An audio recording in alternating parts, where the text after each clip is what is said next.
Am I the a-hole for telling my sister she can't bring her boyfriend to our family dinner after his past behavior? I never thought I'd find myself writing an Ida post, but here I am, typing away, hoping for some clarity. I'm 28, and this whole situation with my sister has me questioning my own judgment. I guess I'll start from the beginning. My sister Emma is 26, and we've always been close, despite the usual sibling ups and downs. Our family is pretty tight-knit. We have a weekly Sunday dinner where everyone gathers, shares a meal, and catches up. It's a tradition I cherish, especially since we all live in different cities now. These dinners are a time for us to reconnect, and they've been that way since we were kids. About 6 months ago, Emma started dating this guy named Jake. From the moment she introduced him to me, I had some reservations. Jake seemed charming on the surface, but there was something off that I couldn't quite put my finger on. Over time, I learned more about him, and my discomfort grew. Jake has a history of, let's say, questionable behavior. Emma had been pretty vague about it, but after a few conversations with mutual acquaintances, I found out that he was involved in a pretty messy incident last year. He was accused of manipulating a former girlfriend emotionally and had a public falling out with some of his friends because of his aggressive behavior. I wasn't the only one who noticed. My parents also seemed wary when they met him, but they didn't say much, respecting Emma's choice. Fast forward to last Sunday. Emma messaged me the day before saying she wanted to bring Jake to our family dinner. I hesitated but didn't say no right away. When we spoke on the phone that evening, I gently expressed my concerns. I told her that I wasn't comfortable having him at the dinner because of what I'd heard. I explained that I wanted the environment to be positive and safe for everyone, and that Jake's past behavior made me worried. Emma got defensive. She accused me of judging Jake unfairly and said that people deserve second chances. She reminded me that she was an adult and could make her own decisions about who she wanted in her life. She also mentioned that I didn't know the whole story, and that Jake had been working on himself. I understand that. I really do. But I also know how family dinners can bring out the best and worst in people, and I wasn't willing to risk an uncomfortable or toxic atmosphere. The conversation ended with Emma saying she'd think about it, but that she hoped I would trust her judgment. I thought that was fair, but when Sunday arrived, Emma showed up with Jake anyway. My parents were visibly uncomfortable, and so was I. The tension was palpable. Throughout the dinner, Jake made a few offhand comments that rubbed me the wrong way. Subtle digs at my career, some condescending remarks about our family's values, and a sarcastic tone that didn't sit well with anyone. Emma laughed them off, which made me feel like she was siding with him. After dinner, I pulled Emma aside and told her that if Jake continued to come to these dinners and act like that, I wouldn't be attending anymore. She accused me of being controlling and said that I was jeopardizing our relationship. Now, I'm stuck wondering if I was the asshole here. Should I have just let Jake come and tried to keep the peace? Or was I right to put my foot down for the sake of the family's well-being? So, Reddit, am I the a-hole? Edit. Wow, I wasn't expecting so many responses. Thanks for all the insights so far. To clarify, I'm not trying to control who Emma dates. I just want to protect the family space from negativity and potential toxicity. I've tried talking to Jake directly about his comments during dinner, but he brushed it off. Also, some of you asked about whether Emma's tried to set boundaries with Jake. From what I've seen, she tends to enable his behavior rather than confront it.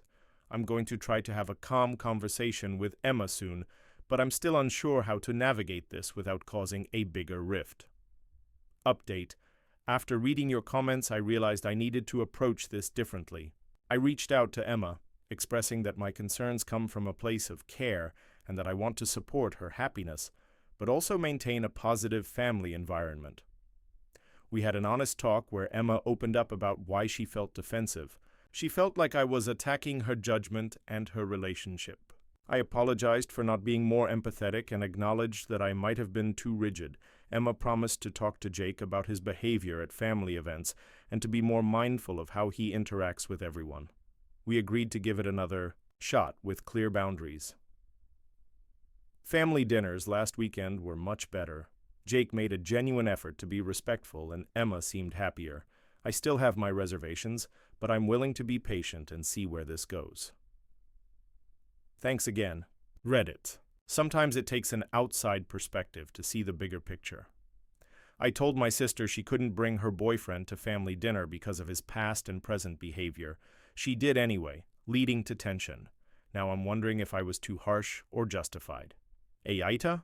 Am I the a-hole for refusing to attend my sister's wedding because she asked me to lie to our parents? I've been grappling with this situation for weeks now, and honestly, I'm still not sure if I'm the asshole here. I'm hoping that by writing this all out, I can get some clarity, or at least some outside perspectives. A little background: I'm 29F, and my sister Emily is 26F. We've always had a complicated relationship, mostly because of our parents. Our parents are difficult, to put it mildly. They're very traditional and have very rigid ideas about how things should be, especially regarding relationships and life choices. Emily has been dating her boyfriend, Jake, for about 2 years now.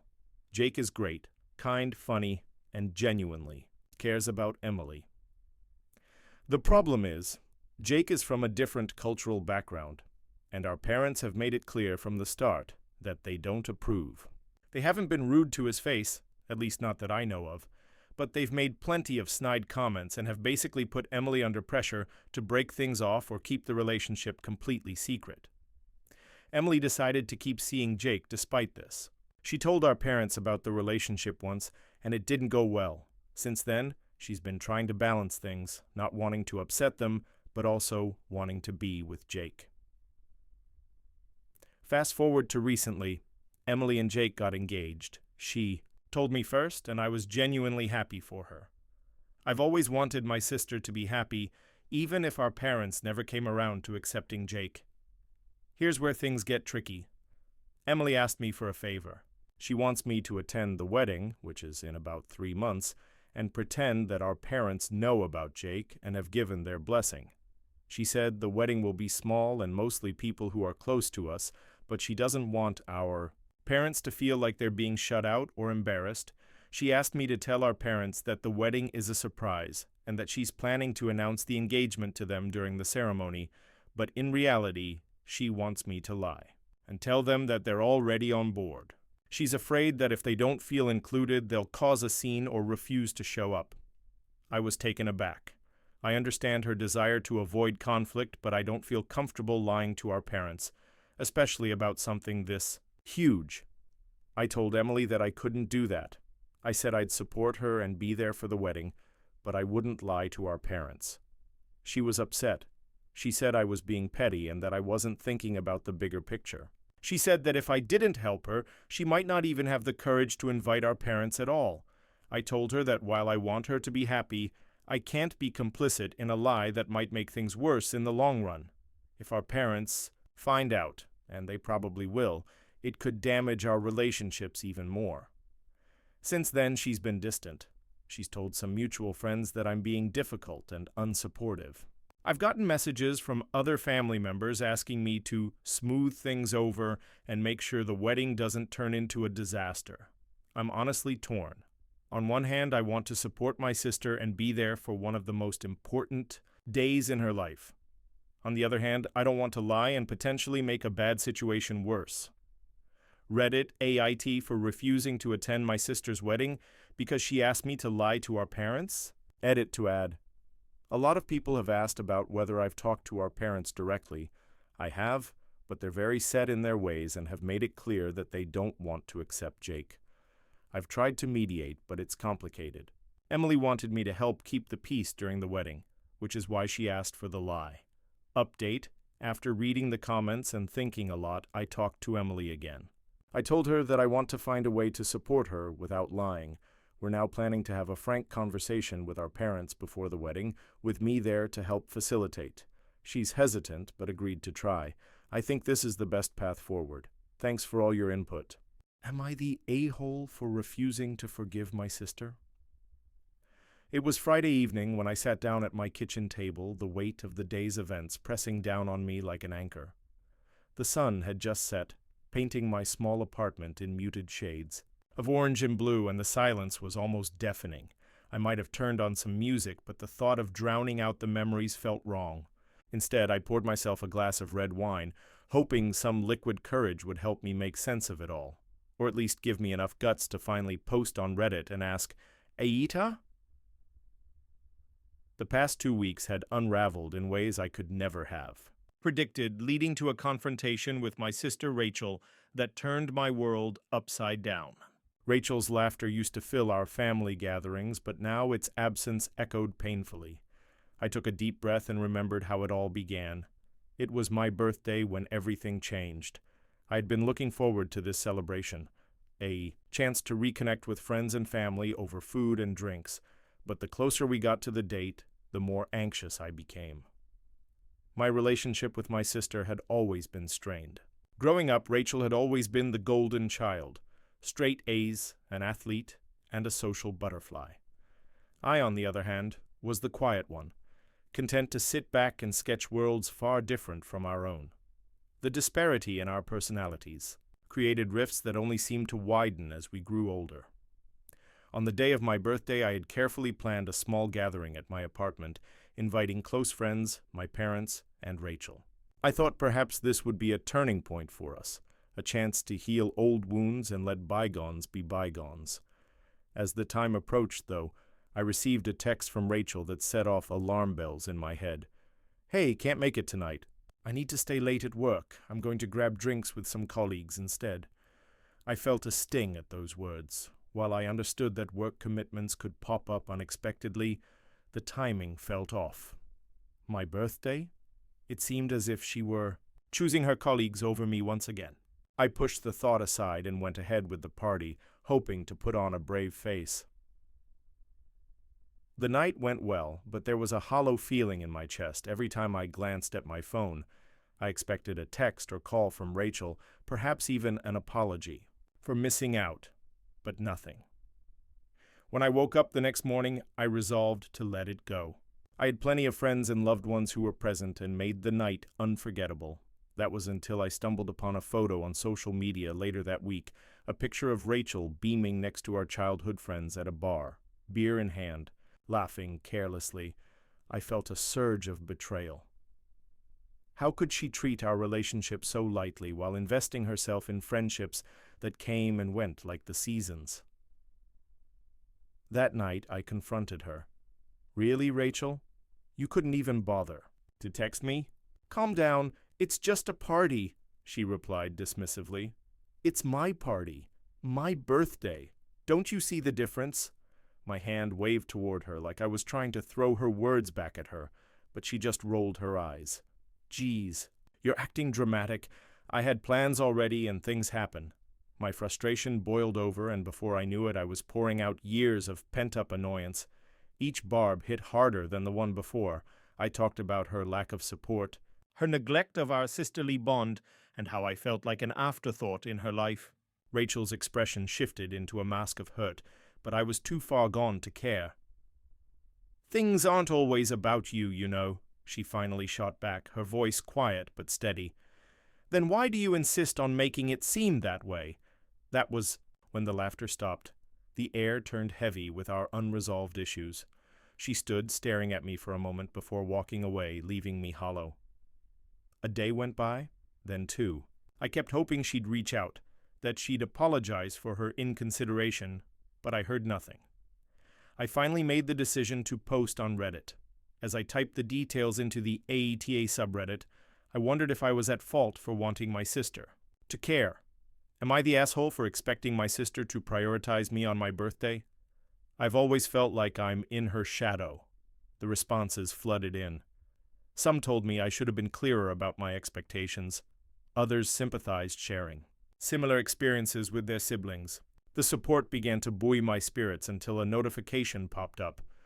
Rachel has replied. She had created her own post entitled, "Aita for abandoning my sister's birthday party." The title hit me like a punch. I clicked on it, my heart racing. As I skimmed through her side of the story, to my shock, she painted herself as the victim. She claimed I had made her feel guilty for my own insecurities, and that my expectations were neither fair nor healthy. I could hardly process the betrayal. My mouth gaped open as I read through the comments, many siding with her and calling me the asshole. The anger coursing through me ignited a fire that compelled me to respond. Rachel, I thought we were trying to solve this, not tear each other apart on the internet, I typed back, my fingers shaking. This isn't how family works. What followed was an ignoble exchange of harsh words across the digital divide. We each threw accusations at one another like two gladiators in a coliseum. Our vulnerability crumbled under the weight of public scrutiny, and I felt the fractures of our relationship widening even more. As the days passed, our online spat left me empty. I obsessed over the comments, the upvotes she received, and the sympathy she garnered from complete strangers. It felt surreal to have our private pain exposed to the world. It wasn't long before I received a phone call from our mother. Rachel said some things that upset you. Are you okay? I'm not sure how to be okay, Mom. She doesn't see my hurt. I feel like I'm screaming into a void. There was a long pause on the other end, and then my mother spoke softly. Sometimes we need to hold our loved ones accountable, but it doesn't mean we stop loving them. Maybe it's time to try talking it out face to face. With trepidation, I agreed, realizing that if I wanted to rebuild our sisterly bond, I had to take a step forward instead of staying stuck in the past. After a week, I texted Rachel, "Can we meet? I want to talk." She responded immediately, "Yes, please." We met at a small cafe, the kind that served coffee in mismatched cups, and I arrived feeling anxious, an emotional storm brewing beneath my calm exterior. Rachel sat at a table in the corner, her eyes avoiding mine as I approached, and for a brief moment I almost turned back. I wanted to hit pause on our lives and fast forward to a time when we could laugh again. "Hey," I said softly as I sat. "Down! Hey!" Her voice barely rose above a whisper. We sat in silence, sipping coffee that tasted bitter and cold as words danced on the tip of my tongue. I finally broke the ice. "I've been thinking, maybe we both went too far." Rachel glanced up. "You think?" "I do," I admitted. "Underneath all the anger, I just want a sister who cares. Can we start fresh? Maybe share what's been eating at us?" Rachel nodded, and as she began to speak, the floodgates opened. She recounted her own insecurities, the pressure of being the perfect daughter while feeling like a fraud, her coping mechanisms formed from years of oiling. The wheels of social engagements to obtain validation. It was painful to hear, but it echoed my own struggles in a way I had never seen before. In return, I shared how I had felt invisible and inadequate, how much I had longed for her support and presence. As we spoke, emotions surged, but for the first time in a long while, I felt the empathy and understanding bridge the gap that had opened between us. We cried, we laughed, and slowly the walls we had built around ourselves began to crumble. At the end of our conversation, Rachel reached across the table, and we linked fingers, an act of reconciliation. "I never meant to hurt you, you know. I just thought you were strong enough to handle it." Her voice wavered. "I thought you didn't care," I replied. "But I see now we both had false assumptions about each other." With that honesty between us, the way forward lit up like a path in the darkness. No longer did we have to hide behind facades or allow misunderstandings to fracture our bond. As we left the cafe, it felt as if we were emerging from a tunnel, hearts lighter, smiles ignited. The tensions that had once defined us drifted away like autumn leaves on the wind, marking the beginning of a new chapter. In the weeks that followed, we repaired our sisterly bond, setting up weekly coffee dates to create a space of support in each other's lives. The healing didn't happen overnight, but we leaned into the discomfort of our pasts, ready to forge a future defined not by hurt, but love. And as I look back now, watching Rachel laugh effortlessly over a cup of coffee, I think of that dark time, not as an ending, but as a beginning. One where being honest became our strength, reminding me that sometimes knowing we're not alone in our struggles is a gift worth cherishing.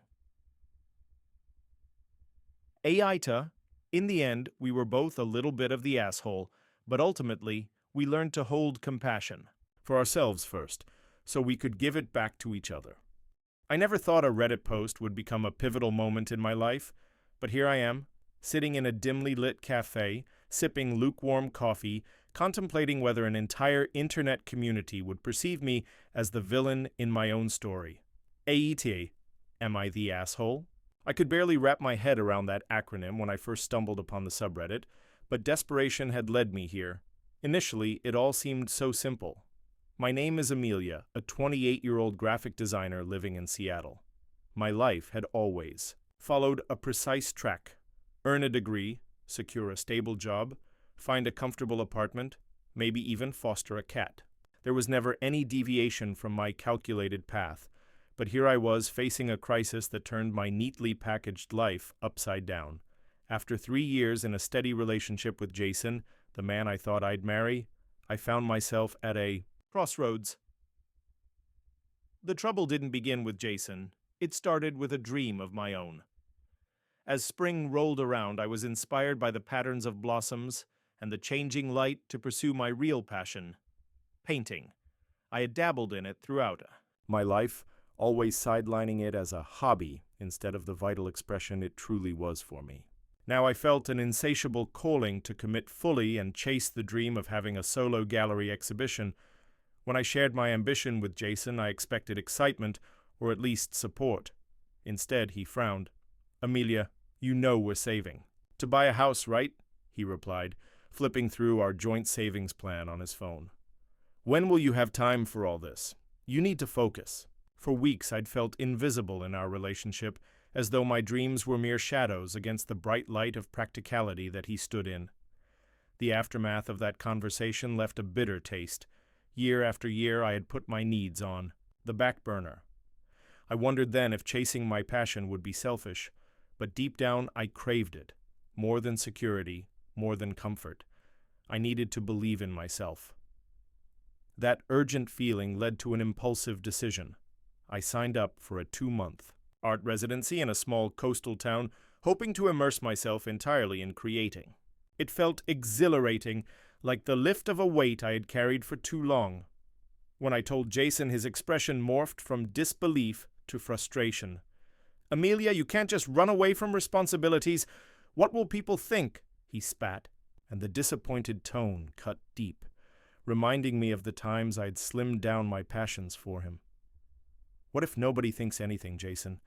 What if I just do it for me?" I shot back, but I felt a twinge of doubt creeping into my mind. Nevertheless, I packed my bags. The moment the car pulled away from that driveway, I felt lighter than air. Fast forward 2 months. I had met extraordinary people, writers, sculptors, fellow painters, and forged friendships that made me feel seen in ways I hadn't experienced in years. I poured heart and soul into my work, creating pieces that resonated with me. One evening, under the glow of amber lights, a fellow artist, Marta, told me I reminded her of the phoenix endlessly reinventing herself from ashes. I had only picked up my paintbrush again when I had felt most extinguished, so perhaps there was some truth in her words. By the end of my residency, I was not only fulfilled creatively, but also ready to brave my relationship with Jason once more. As the version of myself I had begun to rediscover, I returned, looking forward to sharing my breakthrough. At night, with wine and candles flickering, I would tell him of my newest pieces, the connections I made, the joy that bloomed inside me. Yet the welcome I received felt more like an interrogation than a reunion. "I can't believe you went there without even asking me first," Jason snapped when I mentioned my plans for a local gallery exhibition to showcase my work. "What? It's my art, my passion, my decision. I thought you would be proud," I shot back. It stung. His disinterest in my happiness felt like a punch. Jason leaned back, sighing heavily, his frustration palpable. "Amelia, it's nice that you have all these feelings, but art doesn't pay the bills if you want to continue living. Here, you need to remember what is responsible." And just like that, his words piled on top of the nagging worries I had pushed aside during my time at the residency. My heart sank as I began to doubt myself anew. Maybe I was being foolish. What if my paintings didn't resonate? What if people ridiculed them? I felt tumultuous emotions fighting for dominance within me, leaving me hollow. In a fit of desperation, I took to Reddit. I shared my story, highlighting the emotional turmoil I felt between my own dreams and Jason's expectations. After hitting submit, I was stunned to see the replies pouring in. YTA, you're the asshole, for going behind your partner's back, someone typed. You should have involved him in your decision, but others countered, remarking on the importance of prioritizing personal growth. NTA, you deserve to follow your passions. If he can't support you, maybe you need to reevaluate that relationship. Asaib, engagement surged. The weight on my heart flickered with uncertainty. Every upvote felt like validation, but every downvote felt like a knife. I was no closer to clarity, and just as I was beginning to think the responses were oddly supportive, one notification jumped out at me. My boyfriend and I had to face this same fight a year ago. I ditched him after realizing he wasn't my biggest fan, and now I'm thriving. You deserve better. I reread it, lingering on the implications. I knew deep down these weren't merely faceless strangers. They were people who identified with my struggle. It resonated so loudly inside me that I felt the flames of my spirit being fanned. But could I really forsake the familiar warmth of a long-term relationship for a dream? I chopped and changed my mind for days, going back and forth over the likes and comments, until I realized it was me I was fighting for. Eventually, I decided to organize a small gathering to present my work to family and friends and offer tether to my aspirations. It felt rambunctious, fueled by a mixture of nerves and excitement. Through an eclectic space filled with textures and colors reminiscent of my paintings, I guided them through the pieces and the emotions that stitched them together. When I finished, I turned to see Jason standing at the back, arms crossed and a pinched frown on his face. Somehow, he felt impervious to the emotions swirling around in the room. I don't think this is as great as you think it is, he closed after I reached him amidst the crowd. Every nerve personally surged. My friends were right. You're just wasting your time? Stunned by the audacity, I could hardly respond. It was one thing to feel disheartened or disillusioned. It was another to dismiss my work like it was nothing. Why don't you try to be supportive instead? I challenged, my voice barely concealing the tremor beneath it. Because it isn't good enough, Amelia, he snapped back. I felt the ache of reality settle in my chest. Maybe there would never be enough validation, and I considered the weight of that sentiment. At that moment, I knew that if I stayed in a place where my passion was belittled, I would ultimately wilt. Weeks later, I packed my things and moved into a small apartment closer to the heart of the city. After a few rejections and several laughs, my first solo exhibition took off. The joy of creative work pulsated through every brushstroke, and the warmth of acceptance from friends who respected. My spirit thrived. They ushered me into a world of beauty and connection, where supportive hands echoed a constant mantra, I believe in you. The din of applause I once craved from Jason was absent, yet I felt more empowered than ever. I released the need for validation from anyone else, realizing the importance of filling my own cup first. In retrospect, I may have been the villain in Jason's tale, as I chose to prioritize myself over him. But in my heart, I owned that my journey had to be truthful. To me, even at the expense of disappointing someone existing within the realm of what was expected. I learned something crucial through sharing my struggle on Reddit. It's okay for dreams to sometimes outgrow relationships. Growth is a testament of life, and yes, sometimes that comes with a heavy dose of responsibility. But having a purpose you live for is worth it. Every stroke of the brush, the flinches of uncertainty, the laughter of new friends, and ultimately, the risk of standing firm alone. My last post ended with a nod to those who believed in unapologetic passion that bore my truth, and I never looked back. I never thought I'd find myself writing a story for Reddit, let alone one that might draw ire or scorn. But as I sit in my dimly lit apartment, panicking over my phone screen, I feel compelled to share my situation in hopes of clarity. So here I am, poised to reveal my truth. Aita, am I the asshole? My name is Jesse, a 28-year-old graphic designer living in a city that thrives on ambition and dreams. I've spent the last 5 years working at a moderately successful agency, and while life hasn't always been perfect, it's been manageable. Friends, late-night jam sessions, and a caffeine addiction have so far filled my life with color. That fee is until Connor walked into my world. Connor is my best friend, a bond forged over shared interests, laughter, and a countless number of late-night conversations. He's one of those people who walks into a room and lights it up. Naturally, we clicked, spending weekends together, watching films and dreaming about our futures over way too many slices of pizza. There was a particular warmth in our relationship that bloomed slowly, unnoticed until it became impossible to ignore. I had developed feelings for him. At first I was terrified. We had been best friends for years, and what if I ruined that? Yet as the months melted away, I decided to be brave. One evening, after an impromptu karaoke session, fueled by the exhilarating aftermath of belting out Bohemian Rhapsody, I confessed my feelings. To my utter delight, Connor felt the same. It felt like we had crossed a bridge to a secret realm, finally declaring our love for one another. But apparently it wasn't as picture-perfect as it seemed. 2 months into our relationship, Connor received a job offer for an amazing opportunity, an internship at an innovative startup in another city. It was a chance of a lifetime, something that could elevate his career significantly. At the time, he seemed ecstatic, talking about the new challenges, the people he'd meet, and the potential for growth. I, of course, was thrilled for him. It was time for my best friend to spread his wings. But secretly, I was terrified. We had barely dipped our toes into this new chapter of romance, and the thought of an emotional and physical divide felt unbearable. Would this opportunity, which he deserved wholeheartedly, fracture something we had just begun to build? I irrationally feared that distance would see our love fading into mere memory. One rainy night, before Connor was to embark on his journey, I invited him over for a last-minute dinner. My cooking is average at best, but with a few strategically placed candles and a playlist of our favorite songs, I thought it could help ease us through the change. As he walked in, I took a deep breath, knowing we needed to discuss the future. Our future. "Jesse," he began, looking at me seriously.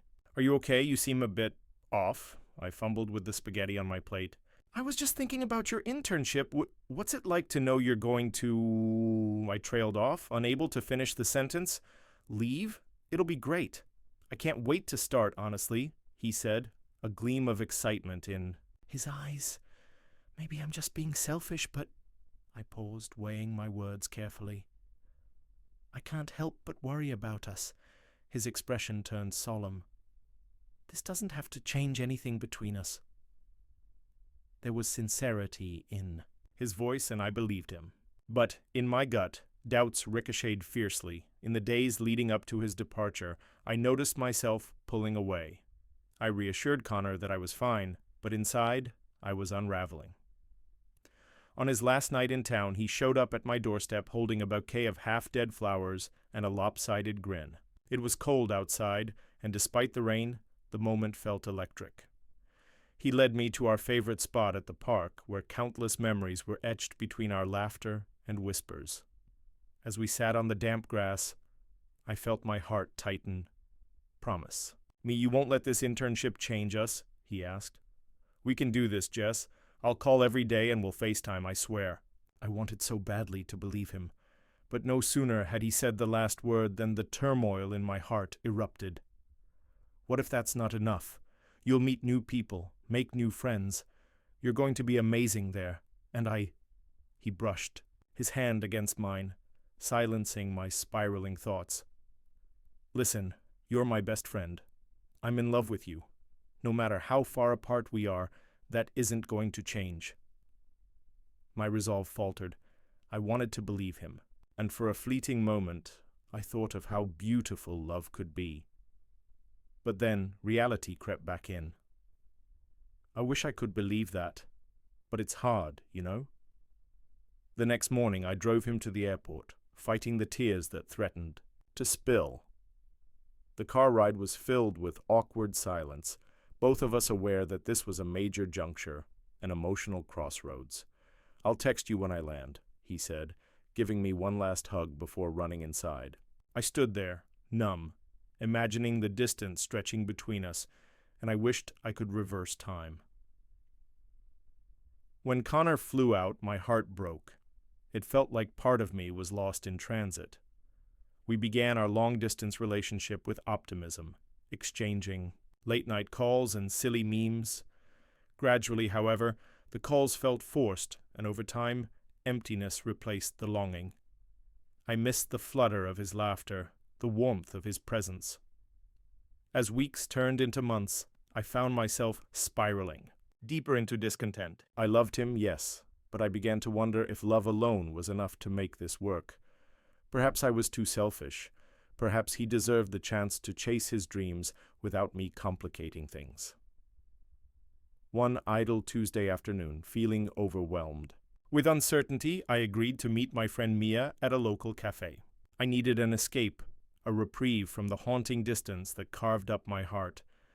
Mia was a vibrant soul, a whirlwind of passion and spontaneity, and often a welcome distraction from my brooding thoughts. At the cafe, we caught up over lattes and pastries, laughing about ridiculous things we had done in college, but as the conversation drifted toward our love lives, my heart sank again when she mentioned Connor. "How's it going with your long-distance boyfriend?" she asked, and the question was laced with undertones of feigned enthusiasm. I took a deep breath, trying to formulate a response that wouldn't reveal the cracks in my veneer. It's okay, I guess." "Just okay?" she remarked. "Raising an eyebrow. The calls have become fewer, you know. I miss him, but—" I paused, searching for the truth within my heart. We agreed to take a selfie, and as she clicked the shutter, I noticed the blurriness in my expression. I forced a smile, but inside, I was overwhelmed by apprehension. Maybe I was wasting time? That question flickered in my brain like neon lights. What if I didn't want to wait for someone who, at least for now, had other priorities? Was it selfish to want him to come back, or to want a relationship with some physical proximity? The following day, I didn't feel like myself. I felt a sudden urge to throw caution to the wind, so I did something I'd never expected, something that both terrified and excited me. I slid into the world of dating app swiping. With each profile I browsed, I felt an odd mix of guilt and exhilaration. I meticulously chose photos that captured snippets of my life, tilted my bio just right, and soon I found myself engaging in conversation with others, trying to decipher if any of them could fill the void that Connor had left. Weeks passed, and I began to go on dates, each time feeling ever so slightly like I was betraying Connor. I even connected with a guy named Ryan, a charismatic musician who exuded charm. Our banter flowed seamlessly, a stark contrast to my monotonous phone calls with Connor. Yet every time I laughed a little too loudly or felt a connection with someone else, I found myself haunted by thoughts of Connor. The ecstatic moments were inevitably shadowed by lingering guilt. I didn't want to destroy my friendship with Connor, nor did I want him to ever think I'd replace him with someone else. Then came the fatal moment, a month after my initial foray into dating.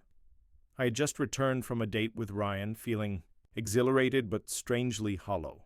I glanced at my phone, positive that I would see a text from Connor. And yet, there was nothing. No check-in or "I miss you" message.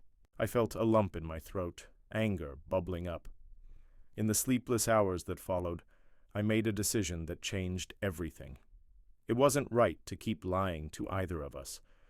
I poured my feelings into a text message, carefully constructing a means to convey my vulnerability. "Connor," I started, my fingers hovering above the screen as I fought back tears. "I think we need to talk." Then I hit send. The relief hit me like a wave, but then came the panic, as if signing my own fate. The following day, as I sat in my office amidst glaring computer screens, my phone buzzed. I looked down, heart thrumming louder as I saw Connor's name lighting up the screen. "Hey, I've been waiting for this." I swallowed hard and typed back. "I've been seeing someone." It felt like a bitter knife stabbing right through me. The next few minutes were a blur of texts alternating between disbelief, betrayal, and pain. Connor responded with a bewildered stream of messages. "Is this because of the distance? We talked about this." My guilt surged again. "No, it's because of lack of connection." "I thought we'd work through this," he replied. thought we were on the same page. Every word felt like a heavy weight. This wasn't how I wanted it to happen. This wasn't how I envisioned love, or even our love, ending. I wanted to scream at the universe for conspiring against us.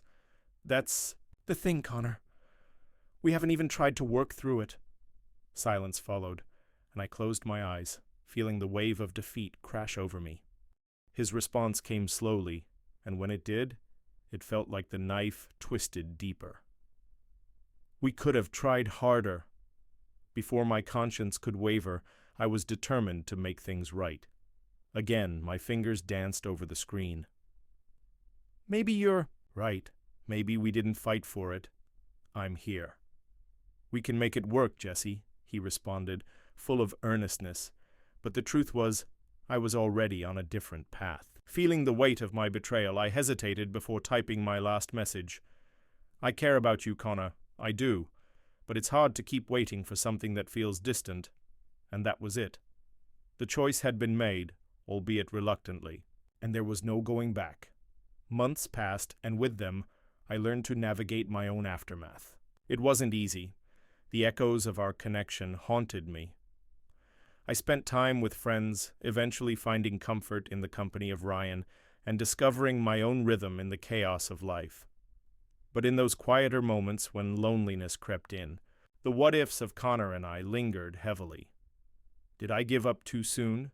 Was I truly selfish? Then one day, as I scrolled through social media, my heart dropped. There was Connor, grinning widely in a post with a vibrant group of new friends, a world away from our old life. The caption read, "New beginnings." I ached, recalling memories that felt like they were held in a time capsule, specifically that park where everything had changed. Still, as much as I missed him, I realized that I couldn't halt someone's journey, nor could I bind him to a life that didn't hold meaning for him.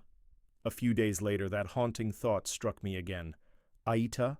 In the grand design of love and friendship, relationships redefine themselves, and sometimes two people can want the best for one another without sharing the same path. As I contemplated my choices, I reached for my phone, determined to share. My experience with Reddit. All I wanted was for someone out there to share in my heartache, someone who understood that sometimes love isn't just about holding on, but about letting go. That day I pressed submit, pouring out my heart one keystroke at a time. And so here I am, a romantic navigating the intricate dance of love, craving validation, clarity, and perhaps sympathy. Aita? I didn't think my life would change as drastically as it did when I stumbled upon that Reddit thread. It was just another boring Wednesday evening, and I was mindlessly scrolling through my phone, trying to distract myself from the mountain of stress that had accumulated in my life. My relationship with Claire wasn't the fairy tale I had once envisioned, and the fraying edges of our love were starting to wear me down. We had been together for almost 5 years, living together for nearly 3, and while I still loved her deeply, the fire we once had felt more like embers at this point. Craving validation, I stumbled onto the Am I the Asshole subreddit. I loved reading the stories of bizarre family squabbles and moral dilemmas. It gave me a sense of community, or at least a feeling of normalcy in the dysfunction of human relationships. As I scrolled through the stories, one caught my eye. Aita, for wanting to go on a vacation alone after my partner's burnout. The narrator described their struggle with their partner's burnout and how it affected their relationship. Memories flooded back. Over the past few months, Claire had been buried in her work, spending her weekends in a haze of anxiety and exhaustion. Suddenly, I felt the weight of a decision settle on my chest. Was I being selfish for wanting to prioritize my peace amid her storm? I spent the next few minutes typing my own tale on Reddit, structuring it into neat paragraphs that explained my dilemma. Patiently, I recounted my worries about our relationship, the risk of losing myself in her struggles, and the need to find a healthy balance. By the end, I hit submit. The adrenaline rush of confession sent a jolt through me, and I felt lighter, liberated even, as I signed off Reddit. In my mind, the post wasn't just about seeking validation, It was a wake-up call to take control of my feelings. But as I reflected on the choice to draw boundaries, I was left with a troubling question. Was I being an asshole for feeling trapped by my partner's burnout, or was I just recognizing my own needs? The next day after work, I returned home to our small, cozy apartment in the heart of the city. The familiar sight of Claire hunched over her laptop greeted me as I walked through the door. Her long, dark hair cascaded over her shoulders, and I could see the tension knotting her brow. With my heart tugging in a mix of compassion and exasperation, I knew I had to address what felt like a festering wound. "Hey, Claire, can we talk?" "For a second?" I said, consciously keeping my tone light despite the weight in my chest. She looked up, momentarily startled. "Sure, give me a second to finish this email." I nodded, watching her fingers fly across the keyboard as she lost us in her work. It wasn't that I didn't understand her struggles, I did. Claire was in a demanding job that chewed the hours from her day and spat exhaustion back in its wake. But when Claire was constantly preoccupied, it felt like I faded into the background of her life. "I'm going to make dinner. You can join me when you're done," I suggested, hoping that the gesture might coax her out of her work trance. "Okay, I'll be there soon," she replied absent-mindedly. As I began chopping vegetables, I let my mind wander back to my post. I needed to demonstrate empathy, but more than that, I needed her to understand where I was coming from. When dinner was plated, I set it on the kitchen table, murmuring, "Dinner's ready," in a sing-song voice that I hoped would coax her over. Claire finally shut her laptop and joined me, the exhaustion evident in her features. She blinked at the food as if it were a bizarre apparition materialized in a work-related delirium. "This looks great." "Thanks, babe," she said, digging in with little enthusiasm. "Claire, I wanted to talk about something important," I started, mustering the courage to say what I needed. "I feel like we've been living in different worlds. Lately, I miss us." Her brows furrowed, and she paused mid-bite, searching my eyes for a deeper meaning. "What do you mean?" "I don't want to be insensitive, but I feel like I'm losing you in all of this." I gestured toward her laptop where work papers lay strewn as if to emphasize my point. "I feel like we're just roommates sharing meals, not a couple." "I'm trying my best," she replied defensively, a hint of frustration creeping in. "My work is just overwhelming right now. I thought you understood." "I do," I said, my voice softening. "I'm not saying I want you to change who you are. I just need to know you're still in this relationship with me." Claire sighed heavily, pushing her plate aside. "I don't know what you want from me. I'm trying to finish this project so we can go on that vacation we've been planning, but every aspect of my life feels like chaos right now." "That's just it," I said, desperation creeping into my tone. "I'm afraid the vacation is just another item on a to-do list, instead of something you're actually looking forward to." "What if we took time apart instead, just to breathe?" Claire's reaction was immediate but unexpected. "So, you want to ditch me?" The wounded look in her eyes made me realize I had misstepped in my attempt at understanding. "No, that's not it at all. I just thought a little space might help us reconnect with ourselves," I explained quickly. "I feel like we're stuck in this cycle, and I don't want to keep spinning our wheels." "I love you, Claire. I want to feel that connection again." The silence that followed was thick, heavy with unspoken words. I could see her grappling with the enormity of the situation. We had both contributed to this place of distance, but it surprised me that she hadn't seen it until now. "It's just hard for me to step away right now," she said finally, her voice barely above a whisper. "But I see where you're coming from. I've been so consumed by my job that I didn't even realize what I was doing to us." "I know," I said gently. "Maybe a few days apart could re-energize you. You could take some time to focus on yourself and what makes you happy. Give us both a chance to breathe and reset. I could go on that trip I mentioned in my Reddit post." Claire's eyes widened. "You're serious? You think that would help?" "I do," I replied, albeit hesitantly. She sat back in her chair, considering my offer. I watched her face, looking for hope, for a sign that my words had resonated. I wanted to show her that taking care of ourselves didn't mean abandoning each other, but rediscovering what we loved in the first place. Eventually, she nodded. Okay, let's try it. If it gives me the chance to clear my head, and it helps us reconnect, then I'm willing to give it a shot. That night, while Claire loaded her suitcase with summer clothes and paperwork, I felt an overflowing sense of relief and dread. My phone buzzed with notifications, and instinctively, I picked it up. I could see the responses to my Reddit post pouring in. Your NTA, some wrote, while others cited various relationship dynamics with more mixed opinions. It's a little concerning if you need a break from your partner instead of working together to help her with her burnout. You're definitely NTA. Sometimes we need to prioritize our sanity. Relationships sometimes require separate space to flourish.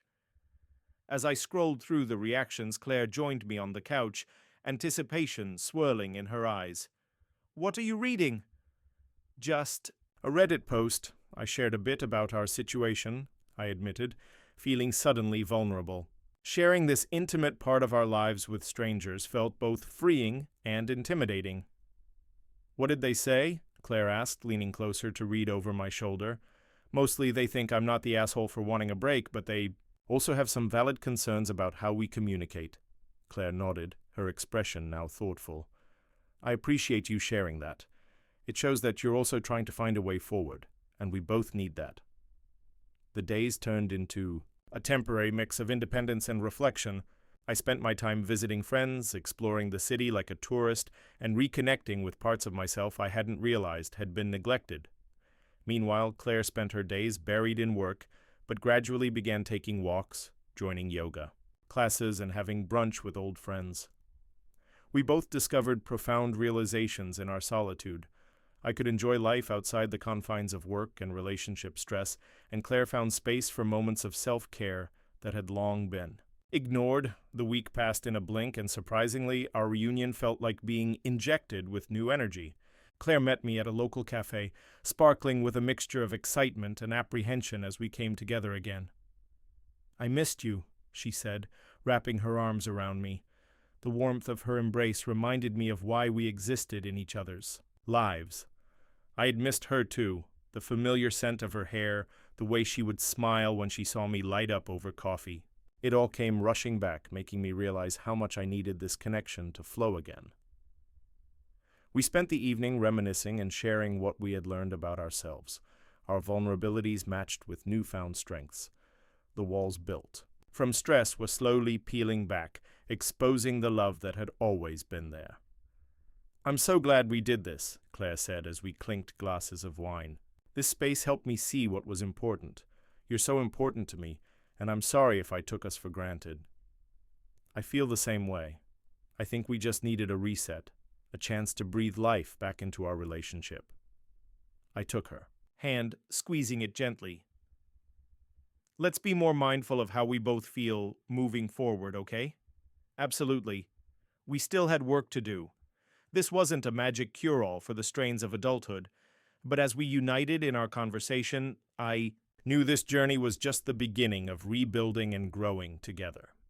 Through exploring the complexities of my Reddit post, the results of our time apart, and opening channels of conversation, I realized I had found not only clarity, but a greater understanding of the intricate dance of love. In this messy tapestry of existence, it was okay to pause, to prioritize self-reflection, and ultimately rediscover the magic between us. Perhaps in sharing our struggles with the world, we could uncover a path not only to salvation, but to finding new meaning in every chapter we wrote together. For many, family is everything. That's what I'd been taught, and I wore that mantra like a warm, familiar coat. Memories of Sunday dinners filled my mind, my mother bustling in the kitchen while my father laughed, calling me his little chef. But those memories felt like faded photographs, buried under layers of unresolved conflict and unspoken words. Let me introduce myself. I'm Jake, a 29-year-old software developer living in Seattle. Life had been a mix of mundane routines and vibrant sunsets, but I never expected my world to teeter on a precipice I never even knew existed. It all began the day I went to the hospital to visit my ailing grandmother. It was bright and early when I received the call. It had been my mother's voice, drenched in worry. "Jake, I think you should come to the hospital.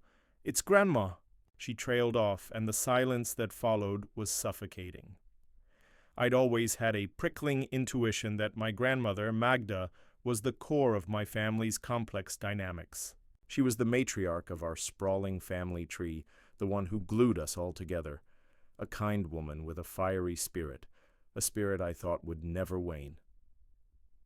As I walked into her hospital room, my heart sank. Tubes and beeping machines surrounded, her frail body making her look far smaller than I remembered. "Grandma," I whispered, clutching her hand. It was a hand that had once kneaded dough for countless family meals, now reduced to a trembling shell.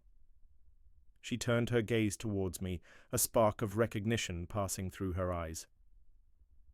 "Jake, my boy," she rasps, her voice barely above a whisper. "I'm glad you're here." I wanted to believe she'd recover. I wanted to tell her about my recent promotion, my girlfriend Sarah, how we were planning a trip to Napa, but instead I merely nodded, feeling the weight of my mother's worried presence by the doorway. Family. I thought I was doing the right thing by being there, until I learned that being there comes with strings attached. The room began to fill with my parents, my aunts, and uncles, each one donning their own expression of heavy concern. It didn't take long for the conversation to shift away from casual reassurances and into a discourse on inheritance and caretaking. "Jake, I want you to promise me something," my mother began, her eyes narrowing. "If anything happens to your grandmother, you have to step up." My stomach turned. "What do you mean?" I asked, unsure how to process the weight of what lay ahead. "Her house, her debts? She can't handle it anymore. It'll fall to you and me to manage everything." "Mom," I hesitated, "I don't think we should be discussing this now." "What if you're the one who has to move back to the house?" She pressed harder. The panic in her voice sent chills down my spine. "We need to be prepared." Days turned into weeks, each bearing the same intensity of emotions: worry, guilt, and exhaustion, layered over with small moments of levity that offered a light in the dark corners of that hospital room. It was within this inexplicable maelstrom that I began to feel pressures piling on me, pressures I had never anticipated. And then, just as I was beginning to find some semblance of balance, Grandma passed away. It was a clear night, and the air had a stillness that struck me as particularly unsettling. When my mother called, her sob was sharp enough to shatter glass. I felt as though the ground had crumbled beneath my feet. The funeral was a vortex of emotions. Sorrow, obviously.